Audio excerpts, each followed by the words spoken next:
ದೂರುದಾರರು ಯಾರಿದ್ದಾರೆ ಅವರೇ ಸುಳ್ಳು ಹೇಳಿದ್ದಾರೆ, ಯಾಕೆ ಸುಳ್ಳು ಹೇಳಿದ್ದಾರೆ, ಅವರಿಂದ ಯಾರಿದ್ದಾರೆ ಅನ್ನೋ ಹಂಗಲ್ಲಿ ತನಿಖೆ ಹೋಗ್ತಿದೆ. ಆಗ ಸರ್ಕಾರ SIT ರಚನೆಯಲ್ಲಿ ಬೇರೆ ಉದ್ದೇಶ ಇತ್ತು, ಒತ್ತಡಕ್ಕೊಳಗಾಗಿ SIT ರಚನೆ ಮಾಡಿತ್ತು, ಕ್ಷಮೆ ಕೇಳಬೇಕು ಅನ್ನುವಂಥದ್ದು ಬಿಜೆಪಿ ಆಗ್ತದೆ. ನಾನು ಹೇಳಿದೆ, ನೀವು ಸ್ವಲ್ಪ ಲೇಟಾಗಿ ಬಂದು ನಾವು ನಮ್ಮ ಉದ್ದೇಶ ಇರೋದು, ಸರ್ಕಾರದ ಉದ್ದೇಶ ಏನಿದೆ ಅಂತ ಹೇಳಿದ್ರೆ ಸತ್ಯವನ್ನು ಹೊರಗಡೆ ತರಬೇಕು, ಅಷ್ಟೇ ತಾನೇ ನಮ್ಮ ಉದ್ದೇಶ ಇರೋದು. ಆ ಕೆಲಸ ನಾವು ಮಾಡ್ತಾ ಇದ್ವಿ. SIT ಮಾಡಿರೋದೇ ಅದಕ್ಕೋಸ್ಕರ.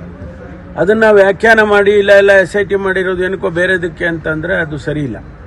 ನಾವು ಸತ್ಯವನ್ನು ಹೊರಗಡೆ ತರಬೇಕು, ಇಡೀ ರಾಜ್ಯಕ್ಕೆ, ಜನ ಸಮುದಾಯಕ್ಕೆ ಅದನ್ನು ತಿಳಿಸ್ಬೇಕು. ನಮ್ಮ ಕೆಲಸ ಅಷ್ಟೇ.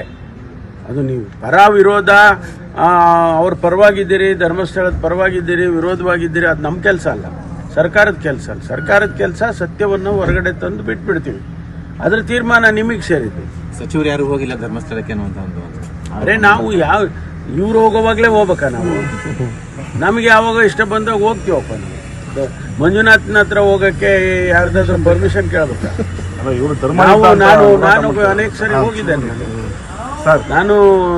ನಾವೆಲ್ಲ ಈಗ ನನ್ನ ಹೆಸರು ಪರಮೇಶ್ವರ್ ಅಂತ ಇಟ್ಟಿದ್ದಾರೆ. ಮಂಜುನಾಥ ಅಂದ್ರೆ ಯಾರು? ಎರಡು ಒಂದೇ ಅಲ್ವಾ?